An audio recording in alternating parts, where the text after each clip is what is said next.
একটা শিক্ষার্থী দেখেন যখন সে হলে ওঠার পরে তার কোনো মানবাধিকার নাই। কালকে তার পরীক্ষা নাকি তার ক্লাস শুটিং আছে কোনো কিছু, সেটা দর্তব্যের বিষয় না।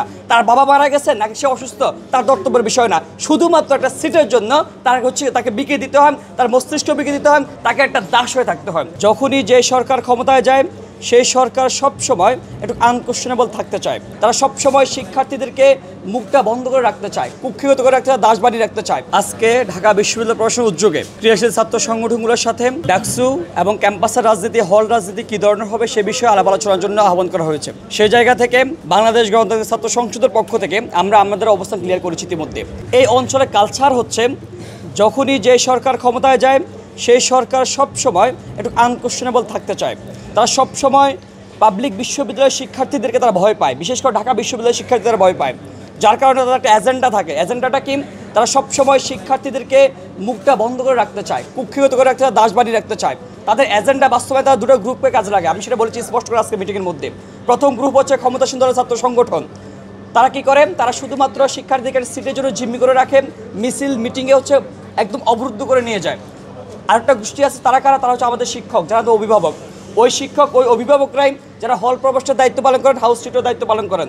ঠিক তারাই কিন্তু শুধুমাত্র নিজেদের ব্যক্তি স্বার্থের জন্য, নিজের পদ পদবি বাড়ানোর জন্য যারা সাধারণ শিক্ষার্থী আছে ওই সাধারণ শিক্ষার্থীদেরকে ওই যে ক্ষমতাসীন দলের ছাত্র সংগঠনের কাছে তারা ইজারা দিয়ে দেয়, যার বিনিময়ে তার পদ সে বারে ভারী করে।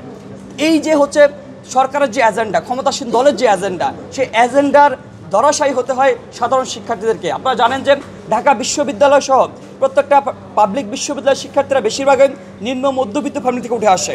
আর এই যে তাদের একটা দুর্বলতার জায়গাটা, যে তাকে ইচ্ছা অনিচ্ছা হোক একটা সিটের জন্য তাকে হলে থাকতে হবে, এই দুর্বলতাকে কাজে লাগায় হচ্ছে আমাদের মহান শিক্ষকরা, আমাদের যে সরকার যারা থাকেন তারা শুধুমাত্র ওই যে ক্ষমতাসীন দলের ছাত্র সংগঠন এবং শিক্ষকদের দ্বারাই এই এজেন্ডা বাস্তবায়ন করে আমাদের দুর্বলতা কাজে লাগায়।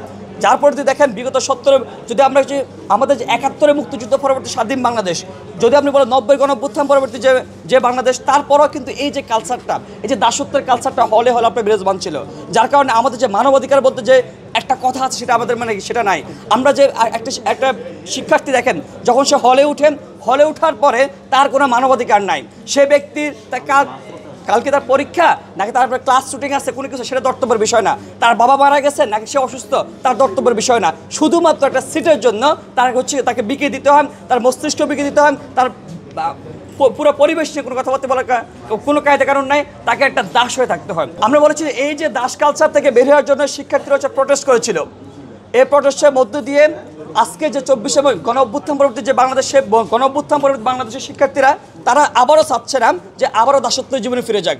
সেই শিক্ষার্থীর যে পালস, সে সেন্টিমেন্ট, সে যে দাবি দেওয়া, সেটা প্রেক্ষিতে আমরা তাদের দাবি দেওয়াকে শ্রদ্ধা জানিয়েছিলাম। আমরা তাদের দাবি দেওয়ার পরিপ্রেক্ষিতে আমি বলেছি বাংলাদেশ গণতান্ত্রিক ছাত্র সংসদের পক্ষ থেকে তারা শিক্ষার্থীর যে পালস তারা জানিয়েছিল যে তারা চায় না হলে এবং একাডেমিকের তার কোনো রাজনীতি চায় না। রাজনীতি ফিরে গেলে আবার দাসত্বের কালচারে ফিরে যাবে, আবার হচ্ছে গিয়ে কি গণরুম গেস্টরুম কালচারে ফিরে যাবে। শিক্ষকরা ইজারা দিয়ে দেবে তাদেরকে, ক্ষমতাসীন যারা ছাত্র সংগঠন তাদেরকে আবারও দাস বানিয়ে রাখবেন। তারা যেহেতু চায় না, আমরা তাদের দাবির সাথে শ্রদ্ধা জানিয়ে আজকে যে বৈঠকের মধ্যে যে হলের রাজনীতি থাকবে কি থাকবে না সেই জায়গায় আমরা স্পষ্ট করে বলেছি যে আমরা হলে এবং একাডেমিক এরিয়ায় কোনো সাংগঠনিক কাঠামো কার্যক্রম আমরা রাখতে দিব না, আমরা সেটা চাই না।